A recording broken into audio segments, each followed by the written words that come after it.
So honored to sit here with the founder and CEO of 7 Cups, Glen Moriarty. Let's talk about 7 Cups, because I just found out, you guys have been around for 4 years. Yeah. I just found out about you guys yesterday, and all the research I've done, I've been very, very impressed. You guys are helping a lot of people. Yeah, thanks so much. We've actually been around, I think, almost 6 years now. 6 years almost, now. Yeah. It's Who's giving me these terrible notes? Yeah, I'm kidding, yeah, but that's impressive. Yeah. It's been a long road. Yeah, we launched in 2013. Okay. So what it is, it's a free emotional support service. So, whenever you're going through a hard time, one of the first things you want to do is you want to talk to somebody about it. Because when you talk to somebody, it helps you feel better. And if something bad happened to either of us on the way home today, we'd probably call somebody right away and say, hey, this thing happened. So what 7 Cups is you come online and you chat, and we connect you with a trained active listener, somebody who's really good at listening. So summarizing, paraphrasing, empathizing, and that process of listening just helps people feel better. So we've helped about 40 million people, and we have 340,000 trained volunteer listeners. Really? In 189 countries, providing support in 140 languages. So you're global. We're global. Yeah. What was the spark? When did the idea of we could go and do this in the digital era and do it a new way? When did that spark come? So I'm a psychologist. Okay. I was studying behavior that's offline that hadn't yet moved online. So learning was offline, then it moved online. Dating was offline, then it moved online. And I was talking to my wife, who's a therapist. She was listening to me, and it occurred to me that the need to talk to somebody and have somebody listen to you is the offline behavior that hadn't yet moved online. And that's when it was like, we should build this thing. So people are suffering all over. Doesn't matter, the language you speak, how much money you've got, where you live. We all need care and support. So, yeah, we went through this startup accelerator in California called Y Combinator, learned a ton, and launched the product. I was the first listener.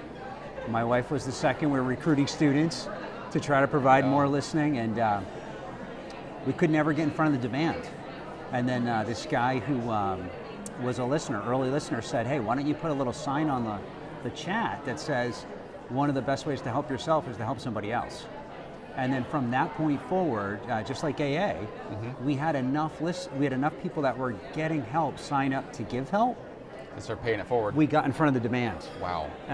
And that's that was like a super early problem that we could not figure out how to solve. Yeah. And this guy it was just a gift. It was just like, try this, and My best friend is actually a licensed therapist, and she's building a brand right now called Exploring Therapy, and she's a digital nomad.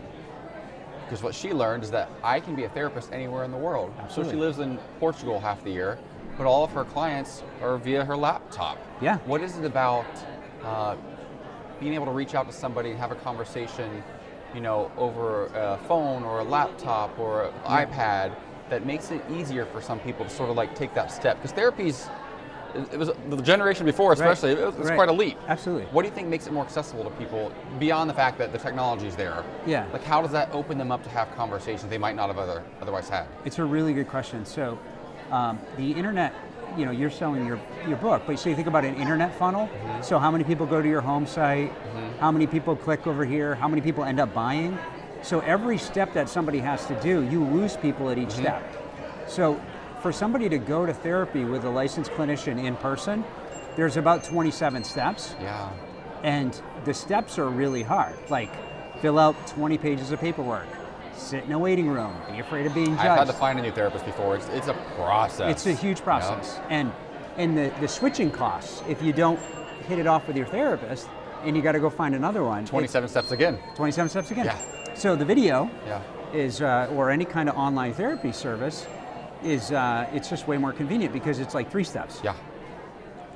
What has surprised you most through this process, through the last 6 years? I think, basically, we need to compassionately care for one another. It's all stuff we know.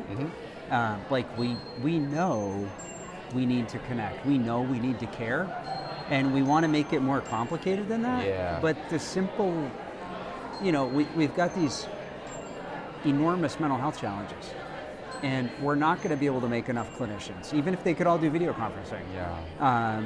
So it's got to be each of us caring for other people, in our, in regular life, at work, at home, in community. So we can begin compassion. to turn things. Yeah. The basic thing is like we need compassion. Yeah. And we all know it. It's all kind of common sense, but It's yeah, all to put it common into sense. action is difficult for some people. Where do you see 7 Cups going in the next 6 years? You're 6 years in now. 6 Yeah. years from now, where do you hope to be? So right now, we've got some really smart work we're doing with Harvard and Oxford. So there's a site, it's 7cups.org. We're doing this through our foundation.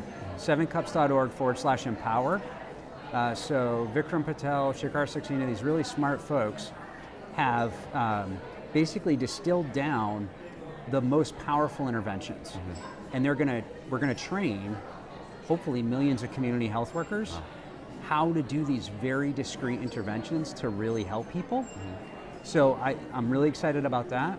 And the other thing I'm excited about is we've, in any given area, we've reached about 1 to 5% of the people. So we're beginning to connect our online system of care to the offline system of care. So if somebody comes to the site and they say, hey, I'm struggling with opioid use, we could say, here are listeners that can really help you. Here's a community of people in recovery. Here's a growth path or steps you can take. And by the way, on the ground, here's a group that's free that can support you.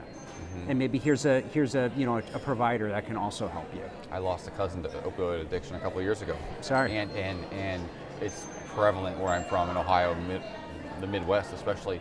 And I just feel that he was the type of person, had there been something like this that he was aware of, Yes. he could have gotten help. He would never go see a therapist. It's too big of an ask. Yeah.